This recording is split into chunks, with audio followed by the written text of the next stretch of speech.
जहन दोस्तों, क्या सरकार अब ये सोच रही है कि जो सीएपीएफ है इसमें कोई बहुत बड़ा बदलाव करने की तैयारी कर रही है? Central arm police forces general administration bill 2026 केंद्रीय सशस्त्र पुलिस बल का सामान्य प्रशासन विधेयक 2026 को पूरा स्थापित करने की अनुमति दी जाए। वो हो सकती है जिसका ग्राउंड लेवल पे कोई एक्सपीरियंस ही नहीं है, जिससे प्लेटून कमांडर नहीं किया, कंपनी कमांडर नहीं किया, बटालियन कमांडर नहीं किया। एक इथॉस होता है किसी भी फोर्स का, एक फोर्स का कोई एथिक्स का कोई काम करने का तरीका होता है, जो कि आप अगर बाहर से आओगे आपको पता नहीं चलेगा। अधिकारी है वो डीजी क्यों नहीं बन सकता? आप अपने घर का अच्छा तरह से देखेंगे या और कोई बाहर का आदमी बारे में अच्छी तरह से देखेगा? आप पैरामिलिट्री सेना की बात सम्मान सरकार ही नहीं मान रही है कोर्ट का फैसला, तो फिर आम जनता क्या करेगी? न्यायपालिका की मर्यादा को दरकिनार करने और लोकतंत्र के स्तंभों के बीच के संतुलन को बिगाड़ने का एक खतरनाक प्रयास है। यानी सेंट्रल आर्मर्ड पुलिस फोर्स में, और यहां पर जो सिकंजा है यानी हमारे वो अधिकारी, उसमें उनको बड़े पदों पर नियुक्त नहीं किया जाएगा। यानी कमांड रहेगी पुलिस की, यानी आईपीएस की कमांड रहेगी।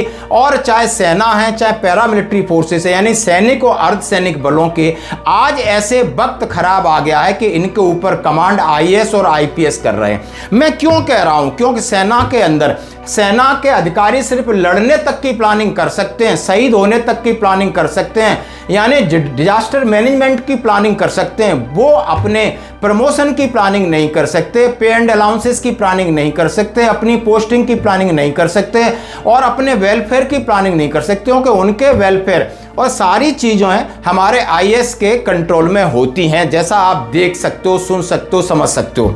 First, let me introduce the Central Armed Police Forces General Administration Bill 2026. Shriman Nityanand Rai to move for leave to introduce the Central Armed Police Forces Bill 2026 General Administration. Yes, it is. I'm coming. मैं माननीय गृह मंत्री श्री अमित शाह जी की ओर से प्रस्ताव करता हूं कि केंद्रीय सशस्त्र पुलिस बल का सामान्य प्रशासन विधेयक 2026 को पूरा स्थापित करने की अनुमति दी जाए। Motion moved.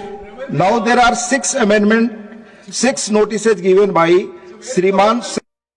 यानी हमारे पे लेवल और इनके पे लेवलों में अंतर है। हमें 24 घंटे रगड़ा जाएगा, हमें 24 घंटे काम किया जाएगा, हमें सामने अलग अलग चुनौतियों का सामना करना पड़ेगा, संघर्ष करना पड़ेगा और हमें शहादत देनी पड़ेगी। लेकिन हमें उसका फायदा मॉनिटरी बेनिफिट की बात हो, रेस्पेक्ट की बात हो, तो ये अपने हिस्से में रखेंगे। अब नेताओं ने इस तरीके की नीति अपना ली। यह बिल न्यायपालिका की मर्यादा को दरकिनार करने और लोकतंत्र के स्तंभों के बीच के संतुलन को बिगाड़ने का एक खतरनाक प्रयास है। सभापति महोदय, 2015 में GJ Singh case Delhi high court, 2019 में हरानंदा केस सुप्रीम कोर्ट, 2020 के अंदर तरुण कुमार हाई कोर्ट, 2025 में मई में संजय प्रकाश सुप्रीम कोर्ट, 2025 अक्टूबर में फिर संजय प्रकाश रिव्यू सुप्रीम कोर्ट, 2026 जनवरी में संजय प्रकाश सुप्रीम कोर्ट।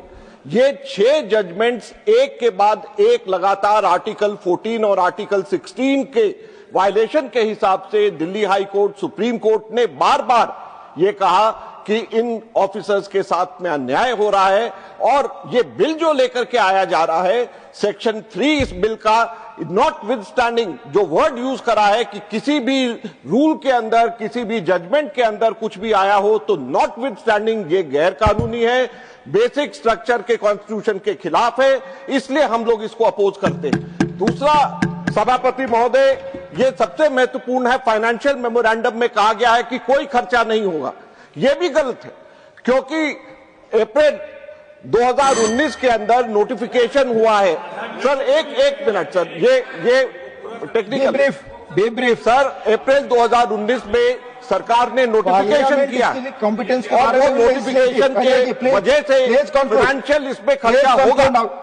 क्यों ये नीति अपना लिए? जैसा कि आप देख सकते हो, लोकसभा और राज्यसभा में लगातार इस बात पर बहस हो रही है कि नहीं, सीएपीएफ में अब आईपीएस ही राज करेंगे। माननीय सुप्रीम कोर्ट का आदेश है, भाई इनको प्रमोशन दीजिए, ये इस कैडर के हैं, पैरामिलिट्री फोर्स के से, यानी ये कमांडेंट से उस ट्रुप के साथ हैं, इनको कमांड करने दीजिए, इनको फॉर्मेशन लेवल पे कमांड करने दीजिए। लेकिन नहीं और नहीं, सरकार कहेगी आईपीएस ही कमांड करेंगे। दोस्तों, ऐसा क्यों?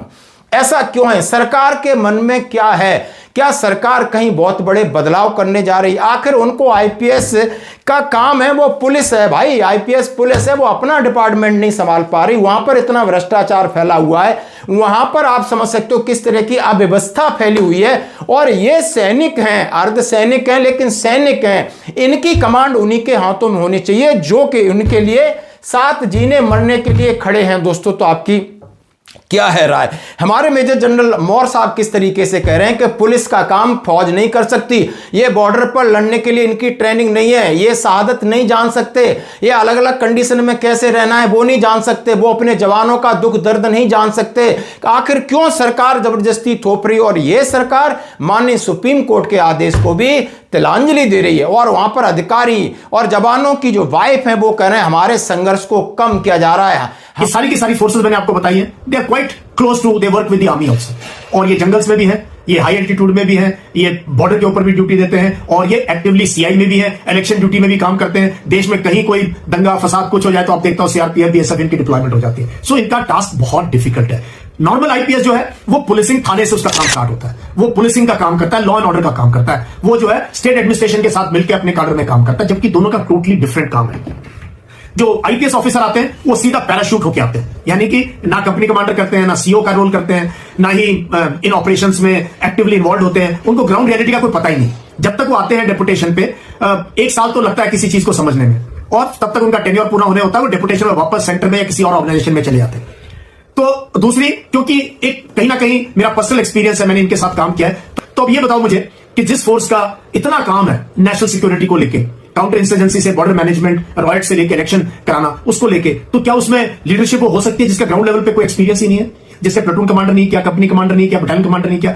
एक इथॉस होता है किसी भी फोर्स का, एक फोर्स का कोई एथिक्स का कोई काम करने का तरीका होता है, जो कि आप अगर बाहर से आओगे आपको पता नहीं चलेगा। सो मेरा ये मानना है कि इस सर्विस में पैरामिलिट्री फोर्सेस का बहुत अहम योगदान है। पुलिस का अपना है, वो अपना करें, जो भी है, मुझे उसमें कुछ नहीं कहना, but paramilitary forces work very closely with the armed forces of India. इसलिए उनका जो काडर मैनेजमेंट है, जो सीएपीएफ के ऑफिसर्स का है, only they should rise to the top ranks. So sooner और later I think we have to resolve this issue and satisfy as far as career progression and upward mobility of CAPF officers is concerned. Thank you very much. जय हिंद। हमारी उपेक्षा की जा रही, हमारे लिए काला दिन है। तो दोस्तों, क्या आपको लग रहा है कि अब राजनीति, आईएएस और आईपीएस इस देश में पूरी तरह प्रभावी हैं? यदि आप सैनिक हैं, यदि आप सेना में बड़े अधिकारी हैं, यदि आप पैरामिलिट्री फोर्स में हैं, यदि आप देश के लिए कुछ भी करते रहो, लेकिन आपकी बात नहीं सुनी जाएगी, सरकार वही करेगी जो सरकार की मानता हो, क्योंकि आईपीएस सरकार के साथ रहते हैं और उनके हिसाब से ही सब कुछ चलेगा। यानी हर प्रकार का रिमोट सरकार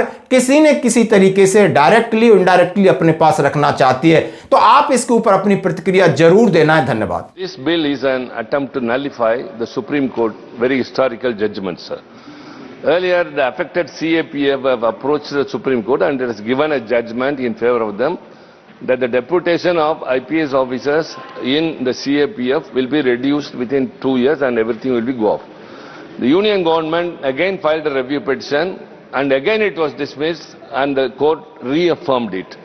So every time whenever the Supreme Court goes to the refuge of, when some people repose their confidence to the Supreme Court and go there, and the Supreme Court gives a judgment in favor and the Parliament is overriding it every time, means, sir, the separation of powers become a very big question.